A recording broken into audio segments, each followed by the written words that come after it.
وذكر فإن الذكرى تنفع المؤمنين.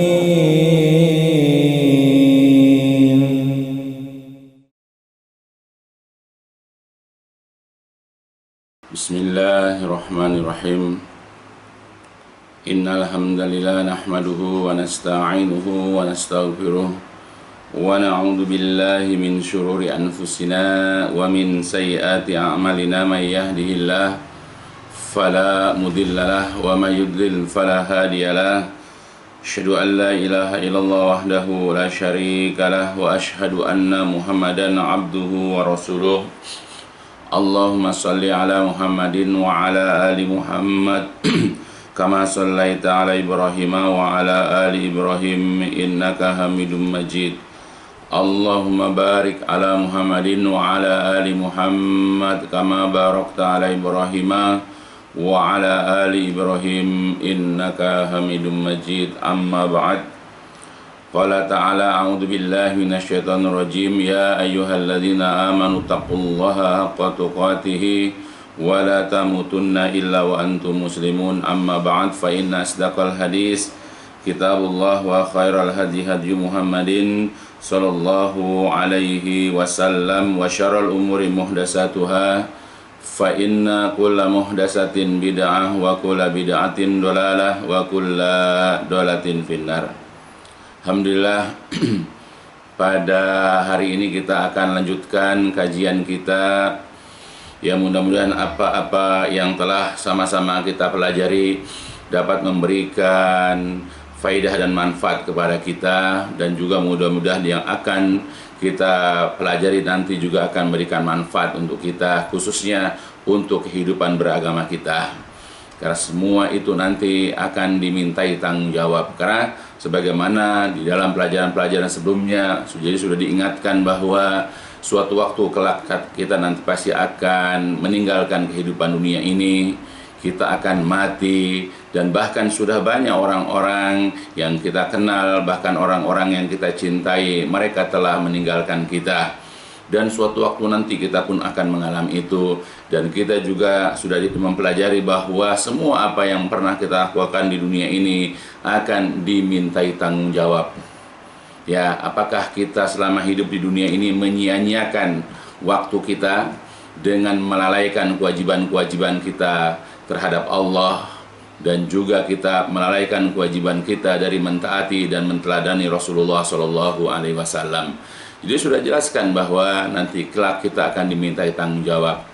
Oleh sebab itu, berdasarkan kepada pelajaran-pelajaran yang lalu, kita diberikan dorongan agar kita dari sejak hidup sekarang ini, kita hendaklah berusaha untuk mengerjakan amal-amal soleh sebelum terjadi penyesalan. Dan juga kita diberikan dorongan semangat agar senantiasa beriman dan selalu meningkatkan keimanan dan ketakwaan kita. Karena yaitu keimanan dan amal-amal soleh sebagaimana diajarkan oleh agama kita, inilah yang nanti dapat memberikan faedah untuk kita dalam kehidupan akhirat. Bahkan di dunia saja, keimanan dan amal soleh juga memberikan faedah dan manfaat kepada kita. Ya, maka sebab itu marilah kita mengerjakan amal soleh. Akan tetapi kita juga sudah kita pelajari bahwa untuk kita ini bisa dikatakan mengerjakan amal soleh, bahwa nanti ketika kita mengamalkan amal soleh ini mendapatkan ganjaran, mendapatkan balasan kebaikan dari Allah dan tidak disia-siakan oleh Allah, kita harus senantiasa melandaskan amal-amal soleh kita berdasarkan kepada perintah-perintah Allah Subhanahu wa Ta'ala dalam ayat-ayat Al-Quran, dan juga sebagaimana yang telah dicontohkan oleh Rasulullah SAW sebagaimana telah berlalu penjelasannya. Namun harus diingat bahwa ketika kita berusaha melandaskan amal-amal soleh kita, selama kita ini berusaha untuk mengamalkan amal-amal soleh yang selalu bersandarkan dan berpondasikan kepada ayat-ayat Al-Quran dan hadis-hadis Nabi, kita jangan melupakan bahwa kita bisa lurus pemahaman kita terhadap ayat-ayat Allah ataupun hadis-hadis Nabi, yaitu dengan cara kita mempelajari Quran Sunnah ini berdasarkan kepada pemahaman para salafus soleh, yaitu orang-orang terdahulu yang soleh.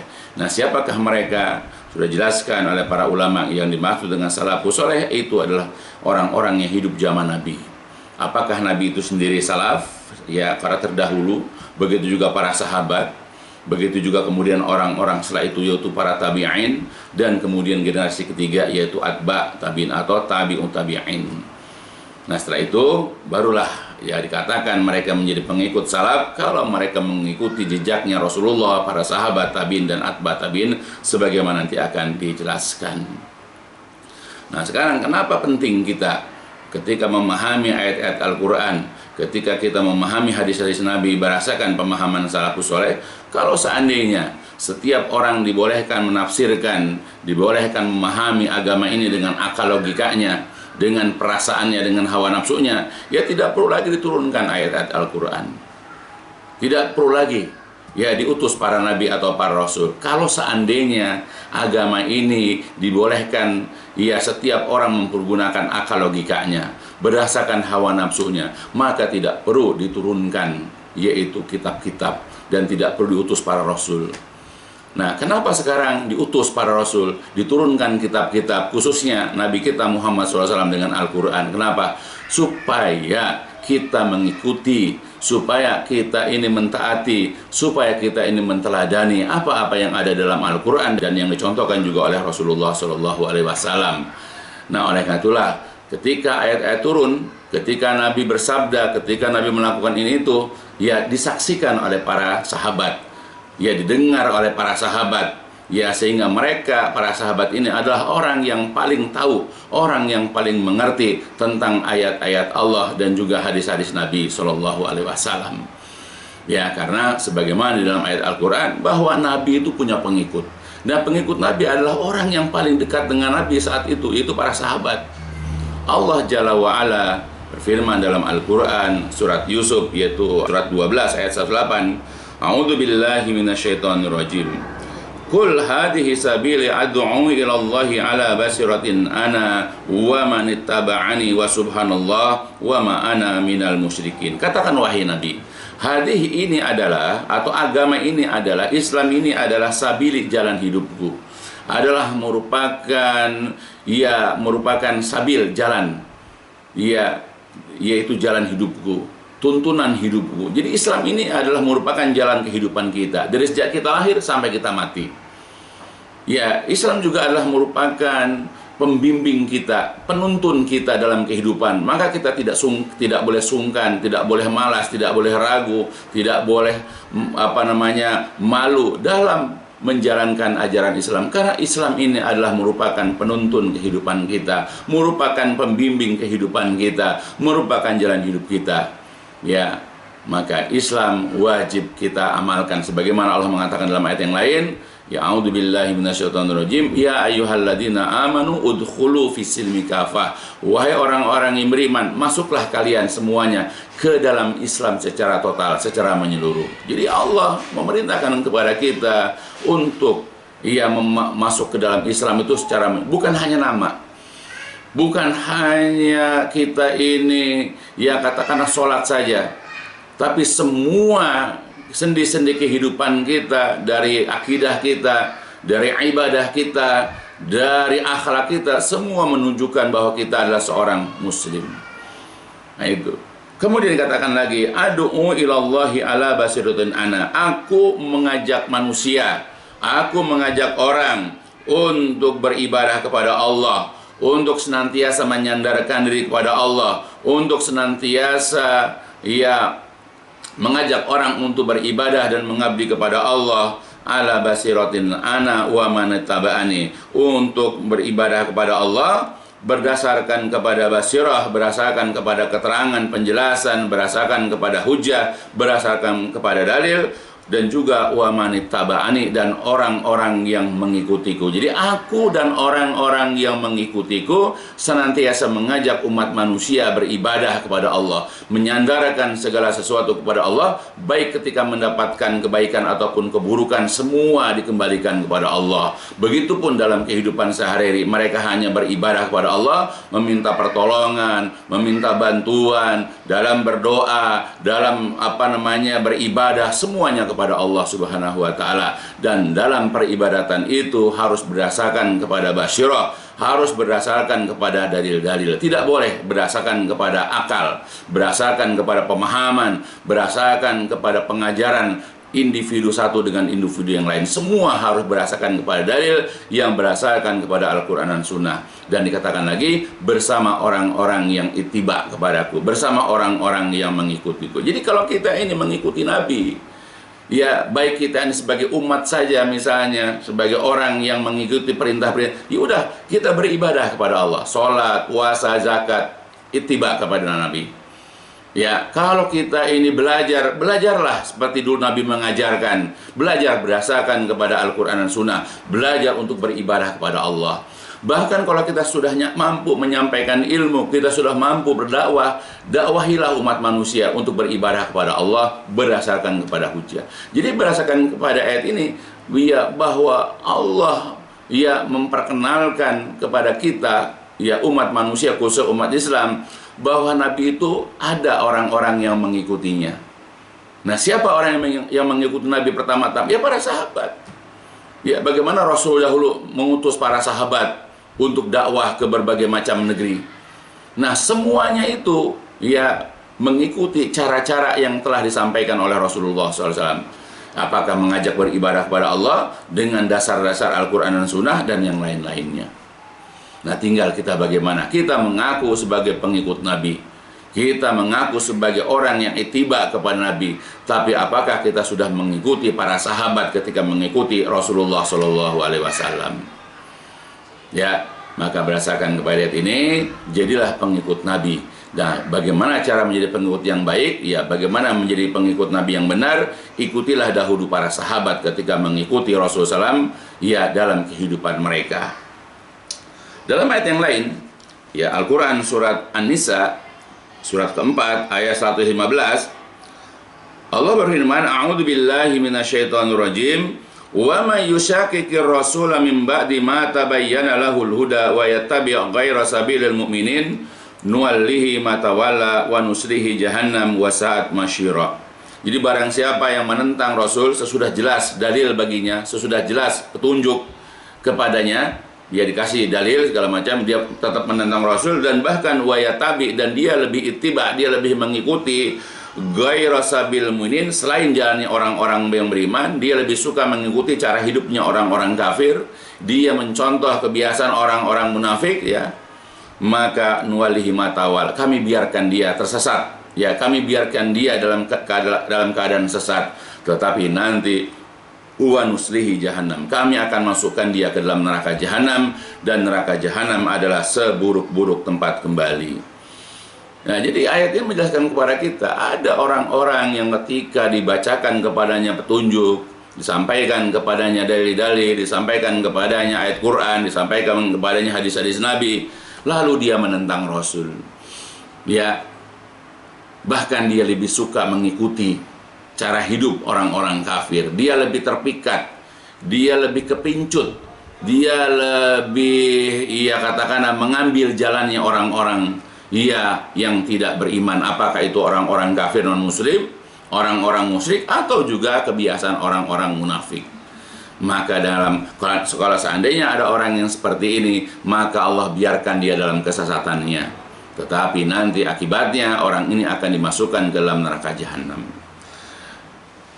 Kemudian Syekh Abu Bakar Jabil Al-Jazairi rahimahullah, di dalam kitab tafsirnya yaitu Aisyah Tafasir, beliau mengomentari yaitu ayat ini. Kata beliau, hurmatul khuruj an ahli sunnah wal jamaah.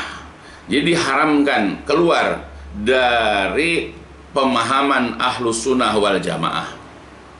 Ya, jadi keluar dari jalan orang-orang yang beriman, mengikuti selain jalan orang-orang beriman, artinya orang itu keluar dari Ahlussunnah wal Jamaah, watiba dan mengikuti al-firaqud dhalah dan mengikuti firqah-firqah yang sesat, allati la tumassilul Islam illa fi dawair dhayiqah karwafid wa nahwihim, ya, dan lebih mengikuti yaitu firqah-firqah, kelompok-kelompok yang sesat yang tidak menyerupakan Islam, yang tidak sama, yang tidak serupa dengan ajaran Islam, ya illa fi dawair dhayiqah, kecuali di tempat-tempat yang sempit.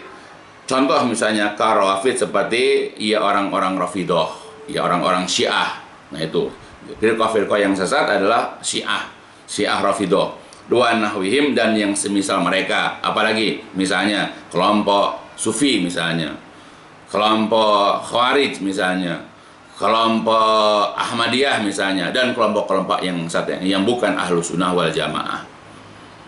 Ya, jadi ayat ini jelas sekali mengatakan kepada kita, jadi barang siapa yang menentang Rasul, padahal sudah jelas dijelaskan bagi dia petunjuk, dijelaskan dari dalil, bahkan dia tidak mengikuti jalannya orang-orang beriman.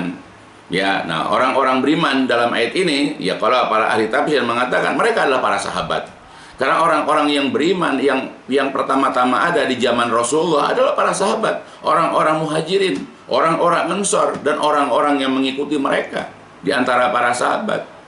Ya, jadi mereka tidak mengikuti jalannya orang-orang beriman, mereka tidak mengikuti jalannya para sahabat. Ya, mereka lebih suka mengikuti firqah-firqah yang sesat. Ya, nah itu. Jadi berdasarkan kepada ayat ini, jadi jelaslah betapa pentingnya kita ini meniti jejak, kita mengikuti kebiasaan-kebiasaan orang-orang mukmin zaman Rasulullah, yaitu para sahabat.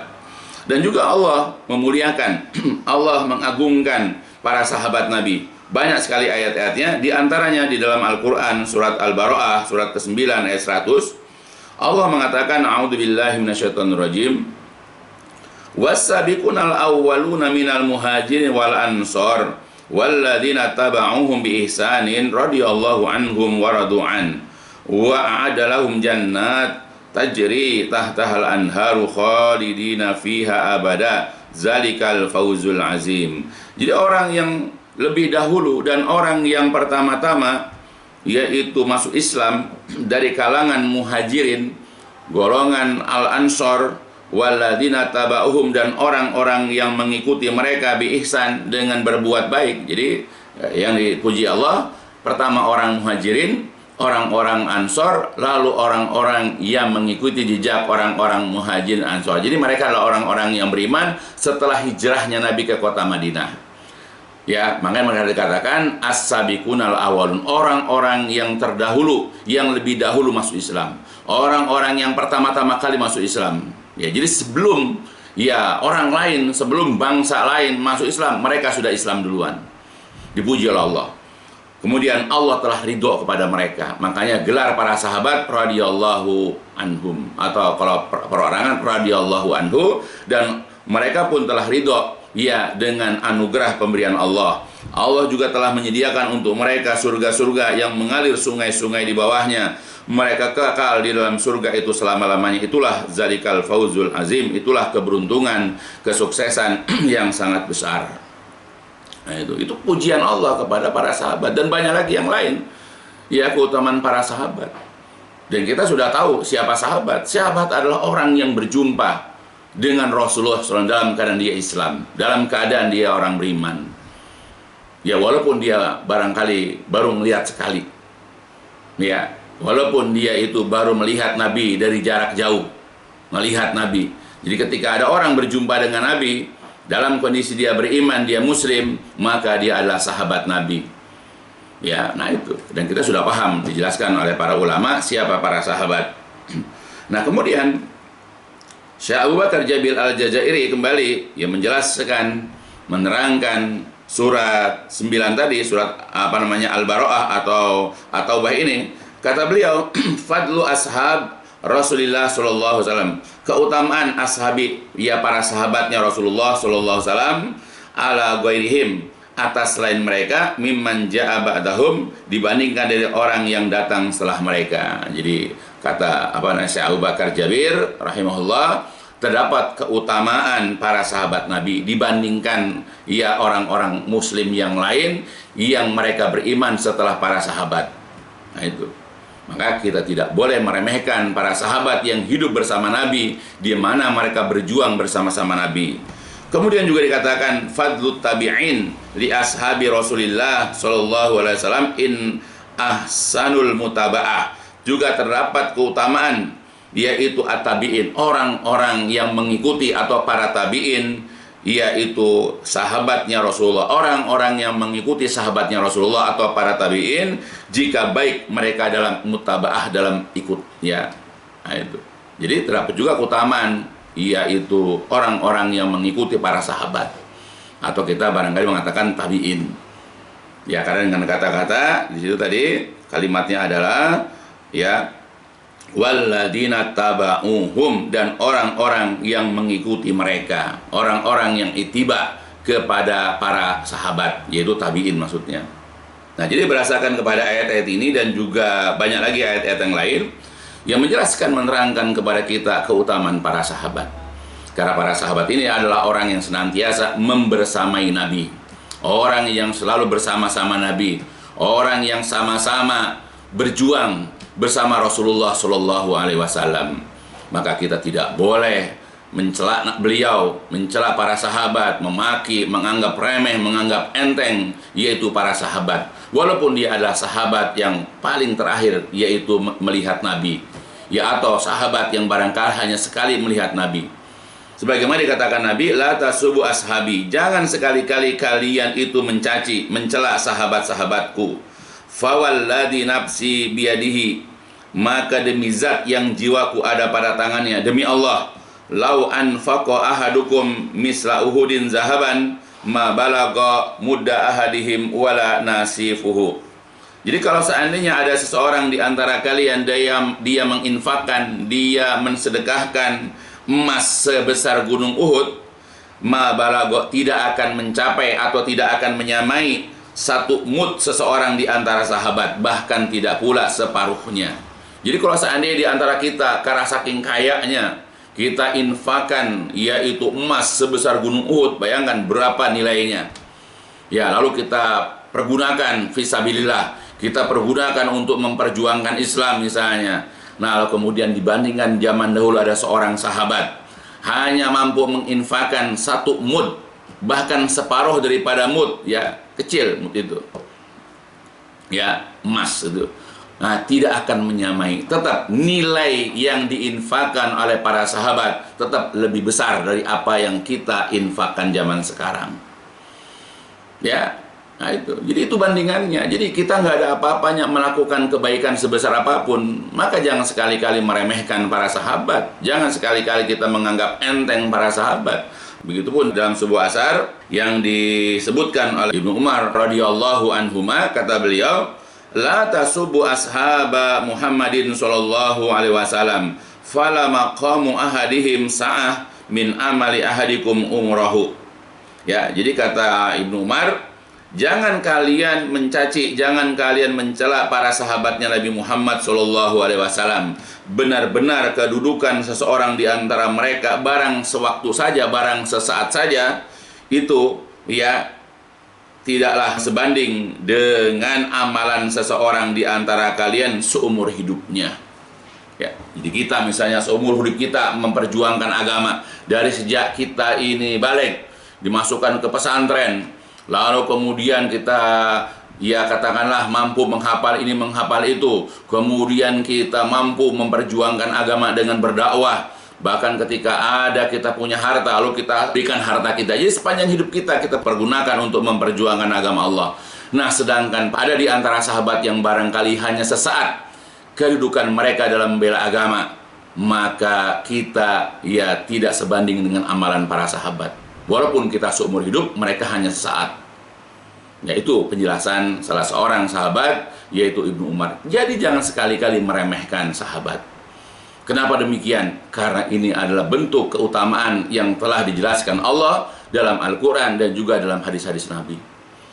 Ya, tapi betapa sombongnya orang-orang sekarang ketika mereka sudah merasa ya memperjuangkan agama, mereka sudah berdakwah ke sana kemari, lalu mereka seenaknya merendahkan, meremehkan salah satu di antara para sahabat, dan banyak sekali. Kita bisa lihat bagaimana orang-orang Syiah laknatullah alaihim, mereka melaknat, mereka mencela ya para sahabat Nabi, Abu Bakar, Umar, Utsman radhiyallahu anhum, dan bahkan juga para istri Nabi.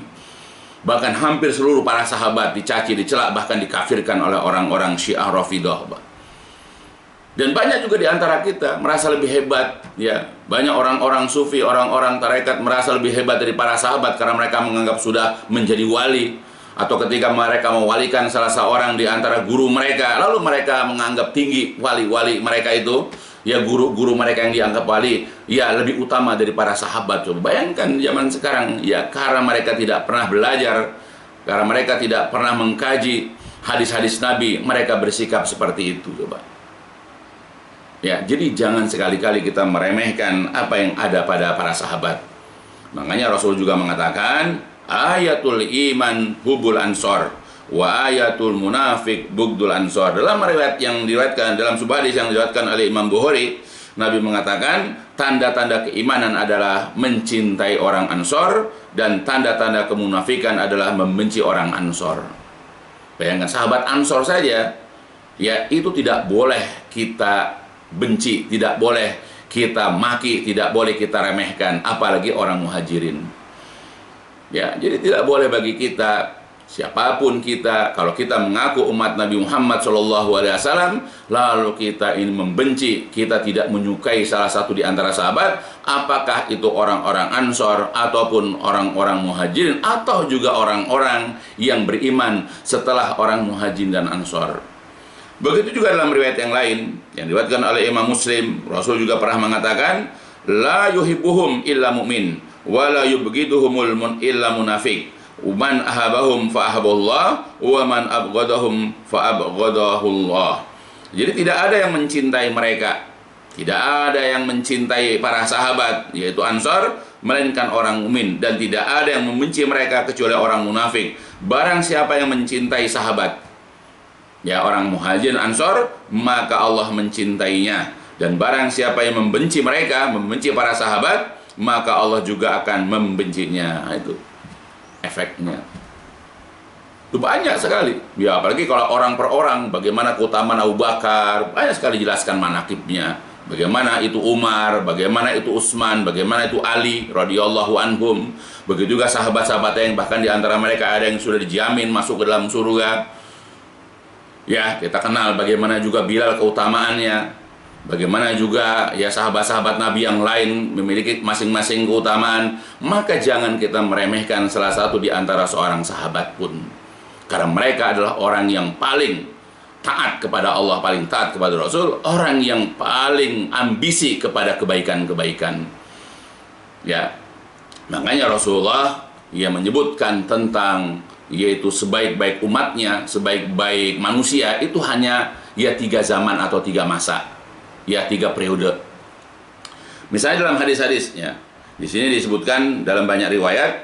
Dalam hadis yang diriwayatkan oleh Imam Bukhari, Muslim, dari Imran bin Husain, kata beliau, khairukum qarni, summal ladina yalunahum, summal ladina yalunahum. Sebaik-baik kalian adalah qarni, yang ada pada masaku. Siapa yang di masa Nabi? Yaitu para sahabat. Summal ladina yalunahum, kemudian orang-orang setelah mereka, yaitu generasi kedua, yaitu para tabi'in. Summal ladina yalunahum, kemudian orang-orang setelah tabi'in, setelah mereka tabi'in, yaitu atba' tabi'in atau tabi'ut tabi'in. Nah itu, jadi Nabi mengatakan sebaik-baik kalian, maksudnya sebaik-baik, ya, orang yang ada di antara umat Nabi adalah orang yang hidup zaman Nabi, para sahabat, kemudian para tabi'in, atba' tabi'in.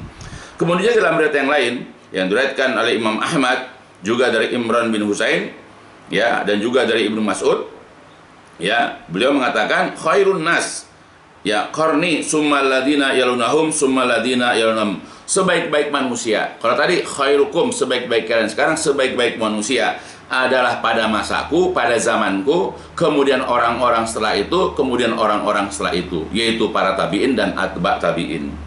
Dalam riwayat yang lain, kata Nabi dalam hadis riwayat Imam Muslim dari Aisyah radhiyallahu anha, khairun nas al-qarnul ladzi ana fihi summas sani summas salis. sebaik-baik manusia adalah masa atau zaman yang aku ada pada masa itu. Siapa yang ada pada masa Nabi? Para sahabat. Kemudian zaman yang kedua yaitu para tabi'in, summa salis. Kemudian zaman yang ketiga yaitu siapa? Para atba tabi'in. Ya, jadi zaman Nabi yaitu sahabat, tabi'in dan atba tabi'in. Kemudian lagi dalam riwayat yang lain, Nabi juga mengatakan, khairun nas qarni, summa sani, summa salis, summa yaji'u qaumun la khaira fihim. Dalam riwayat Imam Tabrani dari Ibnu Mas'ud, Rasul mengatakan, sebaik-baik manusia adalah masaku, kemudian masa yang kedua, kemudian masa yang ketiga. Masaku para sahabat, kemudian yang kedua para tabi'in, kemudian berikutnya adalah atba tabi'in. Summa yaji'u qaumun, kemudian akan datang beberapa kaum la khaira fihim, di mana pada masa itu tidak ada kebaikan pada mereka. Jadi setelah zaman tabi'in tidak ada kebaikan. Ya, jadi cukup 3 masa. Makanya kalau kita ingin berada, ya, mendapatkan kebaikan seperti dulu para sahabat tabi'in, atba tabi'in itu mendapatkan kebaikan, ya, dikatakan sebaik-baik ya umat Nabi, sebaik-baik manusia, maka kita harus mengikuti jejaknya Nabi kita dan para sahabat. Begitu juga dalam riwayat yang lain, khairu ummati al-qarnul ladzi bu'istu fihi summal ladina yalunahum summal ladina yalunahum. Dalam hadis dari Imam Muslim, Thayalisi dan Ahmad dari Abu Hurairah.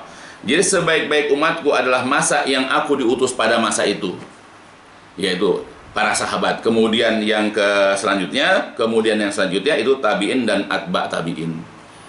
Di banyak riwayatnya menjelaskan ini. Ya, bisa lihat dalam kitab Silsilah Al-Ahadits As-Shahihah yang disusun oleh Asy-Syaikh Albani, himpunan daripada hadis-hadis ini. Dari Abu Hurairah, annahu qala, bahwasanya Abu Hurairah pernah berkata, kata beliau, su'ila, pernah ditanya Rasulullah sallallahu alaihi wasallam, ayun nas khairun, orang manakah yang paling baik? Siapakah orang yang paling baik? Kemudian faqala, beliau menjawab, Rasul menjawab, ana walladzi ma'i, saya dan orang yang bersama saya. Jadi orang yang paling baik adalah Nabi dan orang yang bersama Nabi. Siapa orang yang bersama Nabi? Yakni para sahabat. Summal ladina alal asar, kemudian orang-orang yang berada di atas asar, di atas peninggalan Nabi, maksud tabi'in. Summal ladina alal asar, kemudian orang-orang yang berada di atas asar, yaitu para atba tabi'in. Summa ka'annahu rafadha mambakia, kemudian selanjutnya seolah-olah Nabi menolak orang-orang sisanya. Jadi hanya 3 masa yang paling bagus. Makanya kita kalau ingin tahu bagaimana Islam yang sebenarnya, Islam yang sesungguhnya, Islam yang murni, lihat bagaimana dulu para sahabat mereka mempelajari agama dari Rasulullah. Lihat bagaimana tabi'in belajar kepada para sahabat, dan lihat bagaimana atba tabi'in mereka belajar kepada para tabi'in. Lihat mereka. Jangan dari ustadz-ustadz sekarang yang hanya pandai berdongeng, ustadz-ustadz yang hanya pandai menyuruh atau memerintah, tapi tidak ada dasarnya dari Quran Sunnah. Hanya belajar kepada ustadz-ustadz yang melarang ini melarang itu, tapi tidak pernah menerangkan dasar-dasarnya dalam Quran Sunnah. Nggak pernah ada. Nah, jangan dari mereka. Lihat Al-Quran, lihat hadis. Atau kalau sekarang kita belajar kepada ustadz-ustadz, perhatikan ustadz-ustadz yang amanah, ustadz-ustadz yang jujur, ustadz-ustadz yang senantiasa melampirkan dasar-dasar dalilnya dari Al-Quran Sunnah. Dan penjelasan bagaimana dulu para sahabat menerangkan ini, menerangkan itu, para tabi'in, atba tabi'in, atau para ulama berikutnya. Apakah itu imam yang 4 dan yang lain-lainnya, di mana mereka selalu menyandarkan setiap pendapat ataupun ucapannya berdasarkan kepada ayat-ayat Al-Quran dan Sunnah Nabi. Nah, itulah keutamaan mereka, dan kita wajib ya mempelajari agama itu selalu berdasarkan kepada yaitu dalil dan asar. Ya, maka kita bisa melihat seseorang itu ya betul-betul pengikut Nabi ataupun bukan, lihat dari 2 hal. Pertama, seperti sudah jelaskan dalam Quran tadi, surat Yusuf ayat 108, ya waman taba'ani, itu orang-orang yang mengikuti. Nah, orang-orang yang mengikuti Nabi bisa dilihat benar tidak mengikuti Nabi dalam berdakwah misalnya, kalau ketika dia mengajak umat manusia ke mana. Kalau dia mengajak orang beribadah kepada Allah, mengajak orang untuk senantiasa ingat kepada Allah, menyandarkan segala sesuatu kepada Allah, meminta bantuan, pertolongan hanya kepada Allah, dan seterusnya, selalu bersandarkan kepada Allah, berarti dia sudah memenuhi syarat sebagai pengikut daripada Nabi Muhammad SAW. tidak kepada kelompok, tidak kepada partai, tidak kepada seseorang, tidak kepada orang yang dianggap ustadznya, tidak, tapi kepada Allah. Yang kedua, ya ketika kita bisa melihat ini juga, dia merupakan orang yang betul-betul mengikuti Rasulullah. Apa itu? Ala basiratin, berdasarkan kepada basirah. Jadi kalau andai kata ada ustadz mengajak orang beribadah kepada Allah, tapi tidak pakai basirah, hanya pengalaman-pengalamannya, hanya dasar mimpi-mimpinya, atau dasar ajaran ustadz-ustadznya, kiai-kiainya, buya-buyanya, habib-habibnya, dia mengajarkan orang untuk mengamalkan ini, mengamalkan itu dalam rangka beribadah kepada Allah, tapi itu dasarnya, maka dia bukan pengikut Nabi. Tapi kalau dia mengajak orang beribadah kepada Allah, lalu menyertakan ayat Al-Quran, dia menyertakan hadis Nabi, lalu dia juga menyertakan pandangan para sahabat tabi'in dan atba tabi'in atau ulama-ulama berikutnya, maka dia betul-betul pengikut Nabi. Karena dia berdakwah, mengajak orang itu beribadah kepada Allah berdasarkan kepada basirah atau dalil. Dan ini penting, ya dimanapun kita ini belajar, dimanapun kita hendak mengamalkan ajaran agama, dimanapun kita hendak berdakwah, maka ini adalah unsur penting. Ya, bahkan dalam beberapa hal kita dalam belajar agama pun harus penting memperhatikan masalah-masalah begini. Oleh karena itulah Muhammad bin Sirin, ya, salah seorang tabi'in mengatakan, "Inna hadzal ilmu dainun, fanduru amman ta'khuduna dinakum." Ya, dalam riwayat Muslim, ya. Beliau mengatakan, Muhammad bin Sirin mengatakan, sesungguhnya ilmu ini, ya, walaupun ini ada ilmunya tentang isnad, tentang sanad, tentang para perawi, tapi ini memaksudkan adalah betapa pentingnya ini saja, tentang sanad aja itu penting, apalagi yang lainnya. Sesungguhnya ilmu ini adalah merupakan agama. Nah, yang kita ambil, fanduru, maka perhatikanlah, ya, aman dari siapakah ta'khuduna, kalian mengambil, kalian memperoleh dinakum, agama kalian. Diperhatikan dari mana kita hendak menuntut ilmu kita. Apakah dari ulama-ulama toleh, ulama-ulama yang buruk yang selalu mengajak kita ini itu tidak ada dasarnya, atau mengajak kita untuk fanatik kepada salah satu kelompok atau orang? Nah, perhatikan. Tapi kalau seandainya ustadznya, ya, ataupun pengajar kita jelas orangnya mengajak beribadah kepada Allah dan selalu menyertakan dasar-dasarnya dalam Quran dan Sunnah, maka ya, makanya perhatikan dari mana kita mengambil ilmu agama kita. Begitu juga beliau mengatakan dalam riwayat yang lain, lam yakunu yas'aluna anil ishad falamma waqa'atil fitnah qalu sammu lana rijalakum fayanduru ila ahli sunnah fayukhadu hadisahum fayanduru ila ahli bidah fala yukhadu hadisahum. Jadi mereka lam yakunu yas'aluna, pada awalnya dahulu orang-orang itu dia tidak bertanya tentang masalah sanad.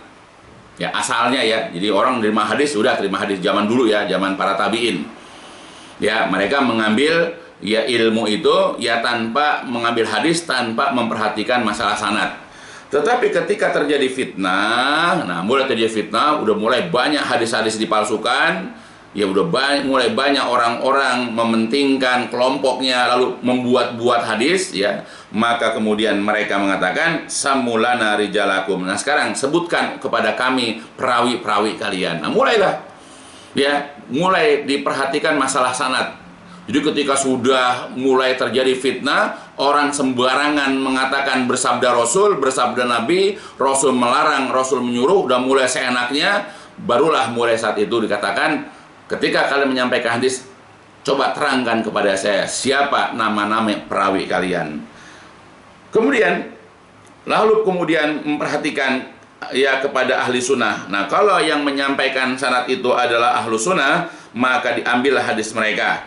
Lalu diperhatikan lagi kepada ahli bid'ah, maka kemudian kalau ternyata hadis itu disampaikan oleh ahli bid'ah, fala yukhad ya hadisu, maka tidak diambillah hadis mereka. Nah, mulailah orang ya seperti itu. Makanya kalau sekarang kita patuh kepada ucapan yaitu ya Muhammad bin Sirin, ya kita perhatikan kalau ilmu itu disampaikan oleh ahlu sunnah, ya oleh orang-orang yang mengikuti jejak Nabi, maka kita ambil ilmunya. Tapi kalau jelas dari ahli bid'ah, karena mereka suka ngarang-ngarang, ya mereka suka menghayal, mereka suka mendongeng, jangan diambil hadis mereka, karena kebanyakan apa yang disampaikan mereka itu hanyalah kedustaan dan kebohongan belaka. Ya, dan banyaklah contoh-contoh yang bisa kita perhatikan dari para ucapan para ulama. Ya, karena memang ya apa yang disebutkan oleh para ulama itu ya karena dari pengalaman yang ada pada saat itu. Bagaimana orang-orang dahulu ya mereka sangat gigih dalam mempertahankan agama, makanya mereka bersungguh-sungguh.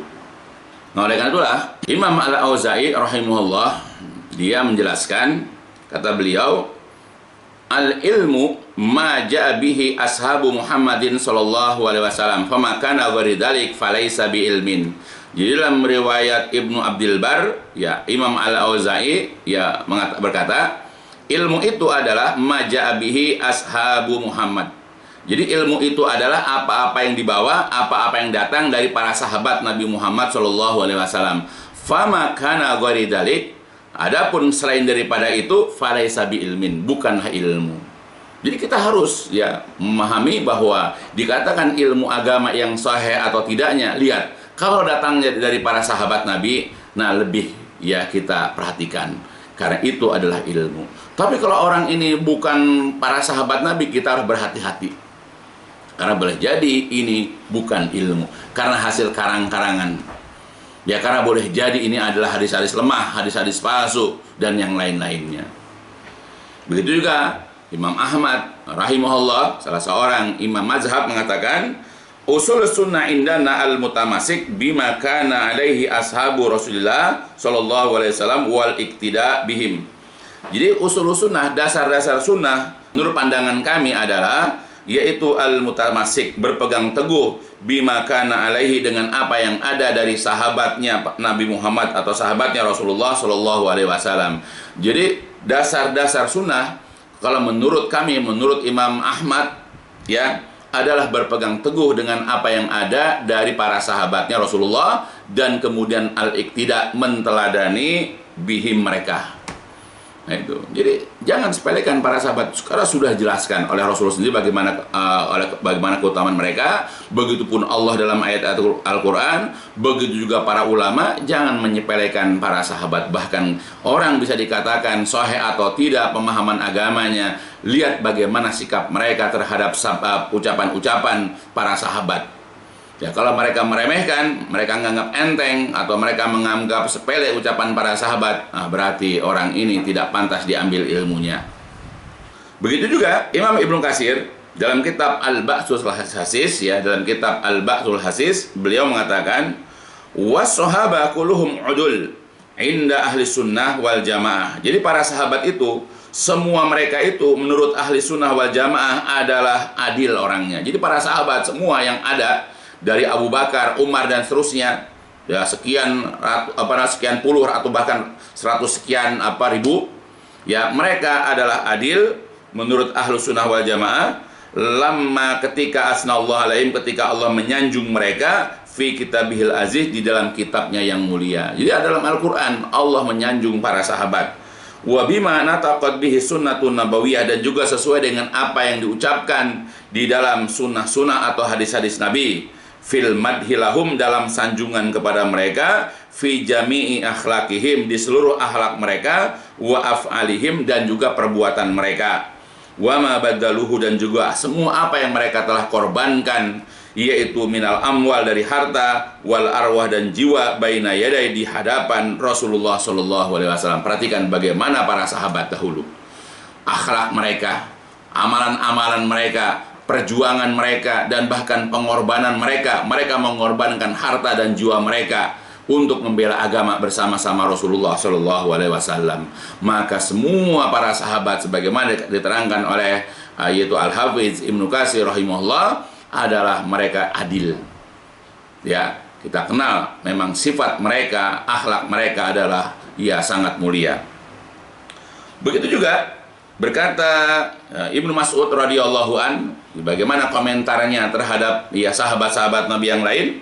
Beliau mengatakan, man kana minkum muta'asiyan falyata'assa bi ashabi Rasulillah sallallahu alaihi wasallam. Jadi barang siapa di antara kalian ada yang ingin mengambil teladan, ada yang ingin mengambil contoh atau figur maka teladanilah, dijadikanlah figur, yaitu para sahabat Rasulullah Shallallahu Alaihi Wasallam. Kenapa kita kalau mau ngambil figur, mengambil teladan, yaitu para sahabat? Fa innahum kanu abaru hadil ummah kuluban, karena mereka para sahabat ini adalah orang yang paling lembut hatinya.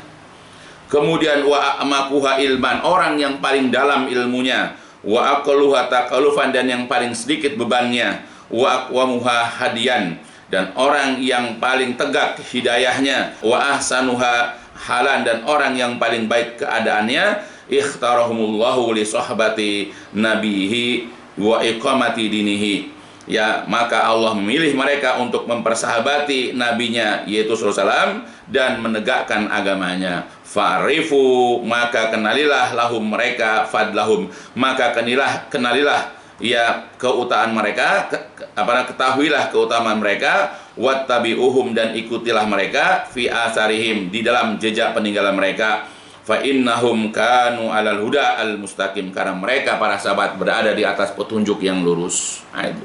Jadi salah seorang sahabat Ibnu Mas'ud aja memberikan dorongan kepada kita, memberikan motivasi kepada kita agar kita senantiasa agar kita senantiasa mencontoh para sahabat Nabi Shallallahu Alaihi Wasallam. Begitu juga beliau juga kembali mengatakan, ya, Ibnu Mas'ud kembali mengatakan, Inna Allah Ta'ala nazara fi qulubil ibad fakhtara Muhammadan sallallahu alaihi wasallam fa ba'asahu bi risalatihi. Sesungguhnya Allah memperhatikan kepada hati para hamba, lalu Allah memilih Nabi Muhammad SAW, dan Allah mengutusnya menjadi Rasul. Allah mengutusnya untuk membawa risalah Allah. Kemudian wantakhabahu bi ilmihi, lalu Allah menganugerahkan ilmu kepadanya. Summa nazara fi qulubin nas, lalu kemudian Allah memperhatikan dalam hati manusia. Wakhtara ashabahu, lalu Allah memilih untuk para sahabatnya. Faja'alahum wazara'u nabihi, dan Allah jadikan mereka sebagai pendamping nabinya. Wa ansara dinihi, dan juga menjadi penolong agamanya.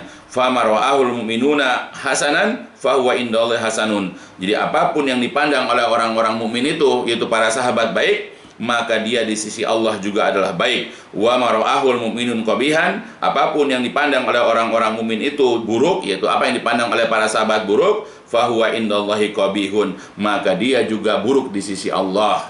Nah, ini sebagaimana dalam riwayat Imam At-Tabrani. Nah, jadi artinya Allah memilih Nabi Muhammad sebagai Rasul. Allah memilih di antara manusia untuk menjadi sahabat Nabi, mempersahabati, membersamai Nabi dalam banyak hal. Itu keutamaan para sahabat. Maka ketika kita belajar agama, sederhana.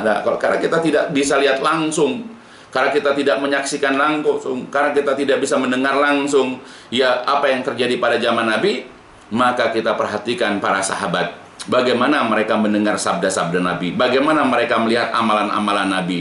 Dan itu dituangkan dalam kitab-kitab hadis. Ya, jadi jangan hanya dari ucapan celoteh ustadz-ustadz yang nggak ada dasarnya. Ya, jadi kita kalau mau belajar sama ustadz yang membacakan hadis-hadis Nabi, karena itu jelas. Misalnya Abu Hurairah melihat Nabi begini, atau mendengar Nabi mengucapkan ini, atau Abu Bakar radhiyallahu an, atau Umar, ya, atau Utsman radhiyallahu anhu, mereka melihat, mendengar Nabi melakukan ini atau melakukan itu, atau mengucapkan ini, mengucapkan itu, dan banyak lagi yang lain. Ya, nah itu. Jadi kita hendaklah mengetahui apa yang dilakukan Nabi, apa yang diucapkan Nabi, yaitu lewat para sahabat. Dan sahabat itu kemudian menyampaikannya kepada para muridnya, yaitu para tabi'in. Tabi'in kemudian menyampaikan kepada murid-muridnya, yaitu atba' tabi'in, sampai akhirnya kepada yaitu para imam hadis. Ya, apakah itu Imam Al-Bukhari, Muslim, Tirmizi, An-Nasai, ya, Abu Daud, Ibnu Majah, ya, rahimahumullah, dan yang lain-lainnya, lalu diabadikan yaitu dalam kitab-kitab. Dan kita sekarang tinggal baca. Ya, kita nggak perlu lihat langsung lagi. Kita lihat hadis Nabi di dalam hadis Imam Bukhari. Nah, kita kalau ingin jelas lagi bagaimana Imam Bukhari, ya, lihat bagaimana penjelasan yaitu para ahli hadis. Ya, baca kitab misalnya Fathul Bari untuk menjelaskan hadis Bukhari. Ya, yang disusun oleh Al-Imam Ibnu Hajar Al-Asqalani. Begitu juga Imam Muslim, begitu juga banyak lagi yang lain. Ya, maka kita pelajari bagaimana penjelasan Ibnu Hajar tentang hadis ini dijelaskan, dan bahkan kemudian disangkut pautkan lagi dengan hadis yang lain. ya, atau dijelaskan oleh para sahabat Nabi, dijelaskan oleh ya tabi'in dan begitu seterusnya. Ya, lihatlah itu semuanya. Ya, jangan cuma dari dongengan-dongengan. Ya, karena itulah keutamannya. Ya, maka berhati-hatilah. Ya, karena orang dalam menyampaikan ilmu agama itu harus orang yang memang ahli dalam bidangnya. Ya, jadi nggak hanya sebatas orang berani ceramah, orang nekat ceramah, orang pakai gelar haji plus kiai haji karena sudah punya lembaga misalnya, lalu dia berhak menyampaikan perkara-perkara agama. Ya, karena sekarang banyak orang nekat karena dia sudah pensiun atau dia ini memang punya dan biaya lalu bikin pesantren atau punya masjid, lalu dia nekat berceramah dan orang menggelari dia dengan kiai, dan karena orang sudah haji maka jadi kiai haji, padahal baca Al-Qur'annya, hafalan Qur'annya masih jauh, apalagi masalah hadisnya dan yang lain-lainnya. Ingat, Nabi pernah mengatakan dalam hadis yang diriwayatkan oleh Imam Bukhari dari Abu Hurairah, kata Nabi, idza wusidal amru ila ghairi ahlihi fantadiris sa'ah. Apabila suatu perkara itu disandarkan kepada orang yang bukan ahlinya, maka tunggulah saat-saat, maka tunggulah waktu-waktu kehancurannya. Ya, jadi kalau kita misalnya menyuruh orang yang tidak bisa matematik, orang yang tidak bisa hitung-hitungan, lalu kita suruh dia menjaga warung yang kita miliki, maka pasti akan banyak kerugian. Karena dia nggak bisa ngitung. Ya, atau orang yang tidak tahu harga misalnya, ya karena orangnya pelupa, ya kita suruh jaga warung kita, maka pasti kalau kita suruh jaga seharian bahkan sampai berhari-hari, maka akan ludes barang-barang kita dijual. Kenapa? Karena pasti dia akan terjadi banyak kesalahan ketika dia menjual barang-barang kita. Jadi kita untuk menjadikan satu karyawan kita saja yang menjaga warung, ya harus kita angkat orang yang tidak pelupa, orang yang bisa berhitung, ya orangnya rajin, orangnya amanah, kan gitu istilahnya kalau dunia. Begitupun dalam masalah yang lain. Nah, apalagi ini masalah agama. Ya, tidak dengan orang itu sudah tua, jenggotan, apalagi dia ada keturunan Arab gitu istilahnya, yang hidungnya mancung, ada air segala macam. Ya, kemudian dia diangkat jadi ustadz ini, terus kemudian orang nerima semua ajarannya. Padahal dia bukan ahli dalam bidangnya. Ya, karena kalau kita serahkan sesuatu perkara, apalagi ini masalah agama, bukan kepada orang yang ahli dalam bidangnya, maka tunggulah saat-saat kehancurannya. Ya, ntar kita akan jatuh ke dalam kesesatan dan akan makin jauh kesesatan tersebut.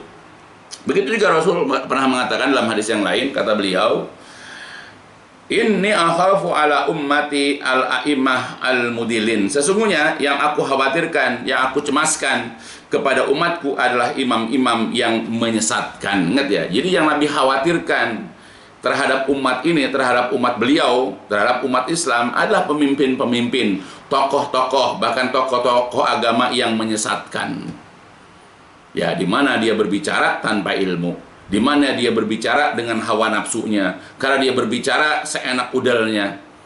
Maka imam-imam, tokoh-tokoh agama beginilah yang dikhawatirkan oleh Rasulullah, karena dia duduk kebetulan sebagai seorang pemimpin, sebagai seorang imam, yang orang pasti akan dengar ucapan. Beda dengan orang yang dia itu bukan imam, bukan pemimpin, misalnya tukang beca, atau dia itu misalnya supir ojol misalnya. Dia nggak mungkin orang mau mendengar.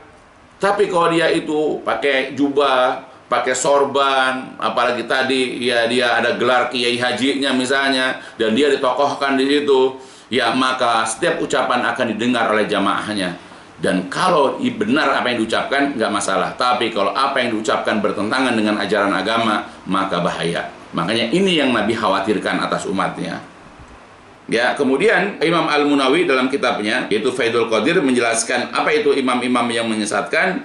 Al-ma'ilina anil haqi, al-mudilina anhu. Ya, jadi dikatakan imam-imam yang menyesatkan adalah orang yang menyimpang dari kebenaran dan menyimpangkan orang lain dari kebenaran. Jadi orang yang sesat dari kebenaran, orang yang menyimpang, ya, orang yang menyeleweng dari kebenaran, dan bukan hanya itu, dia juga menyelewengkan orang lain dari kebenaran. Sedangkan dalam kitab yang lain, ya, dalam kitab Aunul Ma'bud, ya dikatakan Apa itu imam-imam yang menyesatkan? Ad-da'ina ilal bid'ah wal fisqi wal fujur, yaitu orang-orang yang mengajak kepada bid'ah-bid'ah, kefasikan-kefasikan, dan berbagai macam perbuatan dosa. Jadi kalau andai kata ada tokoh agama, dia berdakwah, dia menyuruh orang kepada perkara-perkara yang tidak dicontohkan Nabi, yang dikatakan dengan bid'ah, berarti ini dimaksud dengan al-a'immah al-mudillin. Apalagi dia menghalalkan yang haram atau mengharamkan yang halal, membolehkan riba, membolehkan musik, ya membolehkan ini itu segala macam yang bertentangan dengan ajaran agama, maka inilah yang dikatakan al-a'immah mudillin. Dan ini yang paling Nabi khawatirkan menimpa umat, karena umat akan mudah terpedaya, akan mudah tertipu, dan umat akan menjadi sesat dengan kesesatan para imam tersebut. Kemudian lagi, dalam hadis yang lain, beliau juga pernah mengatakan, dalam hadis yang diriwayatkan oleh Ibnu Mubarak, Imam At-Tabrani dari Abu Umayyah Al-Jamhi, inna min asyratis sa'ah ayyul tamasul ilmu indal asogir. Jadi sesungguhnya termasuk dari tanda-tanda hari kiamat adalah ilmu agama itu dicari, dituntut, dipelajari indal asogir, dari orang-orang yang asogir, orang-orang yang kecil. Ya, bukan kecil fisiknya. Ya. Nah, para ulama kemudian mengatakan, apa itu al-asogir? Kila li Ibnu Mubarak, dikatakan kepada Ibnu Mubarak, manil asogir? Siapakah al-asogir itu? Qala, kemudian berkata Ibnu Mubarak, alladzina yaquluna bi ra'ihim fa amma sogir yarwi an kabir fa laysa bi sogir. Ya, Ibnu Mubarak mengatakan, orang yang dikatakan asogir itu, orang-orang yang kecil itu adalah orang-orang yang berbicara, orang-orang yang berkata dengan ra'yunya, dengan pandangan atau logikanya. Adapun orang kecil yang meriwayatkan dari orang besar, bukan dikatakan orang kecil. Nah, jadi kalau orang kecil fisiknya, kemudian dia meriwayatkan hadis-hadis, menyampaikan perkara-perkara agama, ya dengan dasar dalil, bukan dikatakan asogir. Walaupun dia tidak dikenal, walaupun dia tidak dikenal oleh orang banyak, tapi dia selalu meriwayatkan dari orang-orang besar, yaitu dari Nabi, dari para sahabat, tabi'in, atba' tabi'in, maka dia bukan dikatakan orang yang sogir. Kemudian wadakara Abu Ubaid, ya kemudian disebutkan Abu Ubaid, ya Abu Ubaid menceritakan atau menyebutkan takwil ya hadis ini an Ibnu Mubarak, dari Ibnu Mubarak, anau kana yadhabu bil asogir ila ahlil bidah. Jadi dia, ya Ibnu Mubarak mengatakan, ya berpendapat bahwa al asogir itu adalah ahli bid'ah. Wala yadhabu ila sin, dan tidak berpandangan kepada masalah umur. Jadi kalau misalnya umurnya katakanlah 30 tahun, ya dia kemudian menjelaskan perkara-perkara agama berdasarkan kepada dalil Quran Sunnah, maka dia bukan asogir. Tapi kalau orangnya sudah tua 70 tahun, ya 60, 70, 80, ya sudah jadi kiai misalnya, tapi kalau menceritakan hadis-hadis, ya menceritakan perkara-perkara agama itu berdasarkan dongeng-dongengan, hanya cerita-cerita saja, ya berdasarkan hawa nafsunya, maka ini yang dikatakan asogir walaupun umurnya udah 70 tahun. Tapi orang umur 30 bahkan 20 tahun, tapi ketika menyampaikan perkara agama dari dalil, itu bukan asogir namanya. Ya, itu yang dimaksud oleh Ibnu Mubarak. Kemudian juga berdasarkan kepada hadis yang lain, ya, yang diriwayatkan oleh Imam Bukhari Muslim, Rasul juga bersabda, innallaha la yaqbidul ilma intiza'an yantazi'uhu minan nas, walakin yaqbidul ilma biqabdil ulama. Sesungguhnya Allah tidaklah melenyapkan ilmu yang dia cabut dengan sekali cabut dari manusia, tetapi Allah melenyapkan, mengangkat ilmu itu dengan diwafatkannya para ulama. Jadi cara Allah menghilangkan ilmu agama, karena memang nanti tanda-tanda kiamat adalah Allah akan melenyapkan ilmu agama, sehingga nanti banyak kemaksiatan, banyak kemusyrikan. Dan di saat itulah ketika orang-orang sudah jatuh kepada kekafiran dan kemusyrikan, di saat itulah terjadi hari kiamat. Nah, tapi cara Allah menghilangkan ilmu itu bukan dengan cara orang-orang yang tadi hafal Quran, memahami Quran hadis, lalu kemudian hilang ilmunya, bukan. Tapi cara menghilangkan ilmu adalah dengan diwafatkannya para ulama, hatta idalam yatruk, sehingga ketika tidak lagi tersisa, atau idalam yabqa, tidak lagi tersisa seorang pun alim, ittakhadanas, orang-orang menjadikan ru'usan, yaitu para pemimpin, juhalan yang bodoh, sebagai tempat bertanya. Fasu'ilu, lalu mereka ditanya, fa'aftau bi ghairi ilmin, lalu mereka berfatwa tanpa ilmu. Jadi ketika mereka ditanya, lalu mereka berfatwa tanpa ilmu. Atau dalam ayat yang lain, fa'aftau, lalu mereka berfatwa, yaitu dengan akal mereka, dengan ra'yu mereka. Kemudian fadollu wa adollu, maka akhirnya mereka sesat dan menyesatkan. Aliyadzubillah. Nah itu. Jadi ya tanda-tanda kiamat. Ya, jadi ketika sudah mendekati hari kiamat nanti ilmu agama itu diangkat oleh Allah.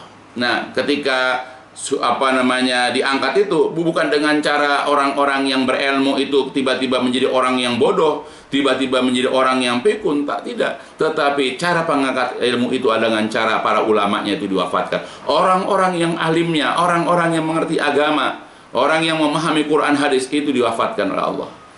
Sehingga ketika sudah tidak ada lagi orang alim, sudah habis di seluruh di permukaan bumi ini nggak ada lagi, maka orang-orang nanti akan mendatangi para rois pemimpin-pemimpin dunia untuk bertanya.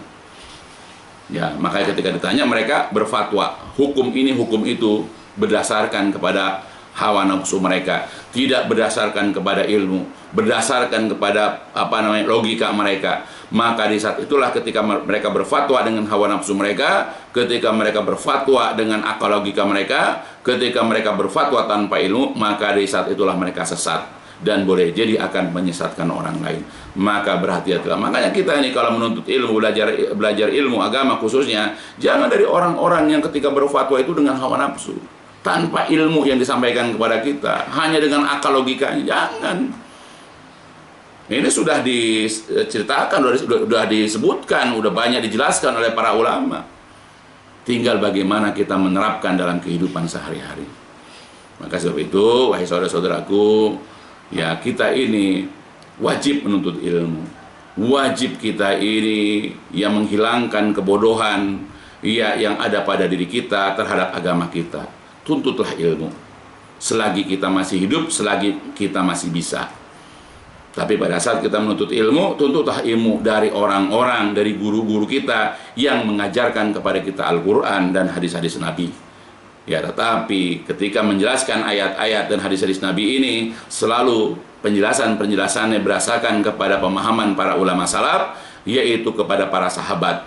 Bagaimana para tabi'in, bagaimana atba' tabi'in, bagaimana penjelasan imam yang 4, bagaimana penjelasan kalau itu berkenan dengan masalah Al-Quran. Lihat bagaimana ahli tafsir, contoh Ibnu Katsir, Imam Al-Qurtubi, Imam At-Tabari, ya, atau juga ahli-ahli tafsir yang lain. Kalau berkenan dengan hadis, lihat bagaimana tafsir hadis Imam Bukhari. Ya, lihat banyak sekali tafsir hadis Bukhari. Ada Fathul Bari dan banyak lagi yang lain. Ya, begitupun hadis Imam Muslim dan yang lain-lain. Maka pelajari ya semua perkara-perkara agama kita selalu kepada ilmu-ilmu yang bersandarkan kepada Quran Sunnah sesuai dengan pemahaman apa yang dipahami dulu oleh para sahabat. Karena keutamaan para sahabat, tabi'in dan atba' tabi'in. Tidak ada kebaikan kita dalam mempelajari agama, tidak ada kebaikan kita dalam mengamalkan ajaran agama, tidak ada kebaikan bagi kita dalam mendakwahkan perkara agama kalau kita tidak bersandarkan kepada Quran Sunnah dan pemahaman para sahabat tabi'in, atba' tabi'in dan orang-orang yang mengikuti mereka. Biasakan kita menuntut ilmu dengan cara-cara seperti itu supaya kita ini selamat, supaya kita tidak tersesat. Ya, biarkan orang-orang dengan cara mereka belajar agama, tetapi kita harus sesuai dengan cara yang telah digariskan, yang telah diperintahkan oleh Allah Subhanahu wa taala dan juga dari contoh yang diajarkan Rasul kepada para sahabat. Itu aja barangkali yang bisa dipahami. Mudah-mudahan dapat memberikan faedah, dapat memberikan manfaat kepada kita, khususnya dalam menuntut ilmu. Khususnya kita di dalam yaitu mempelajari ilmu agama yang kita anut.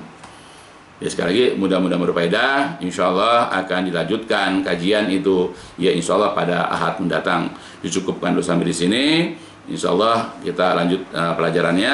Walhamdulillahirabbil alamin. Subhanakallahumma wa bihamdika asyhadu an la ilaha anta astaghfiruka wa atubu ilaik. Assalamualaikum warahmatullahi wabarakatuh. الدين النصيحة قلنا لمن يا رسول الله قال لله ولكتابه ولرسوله ولأئمة المسلمين وعمتهم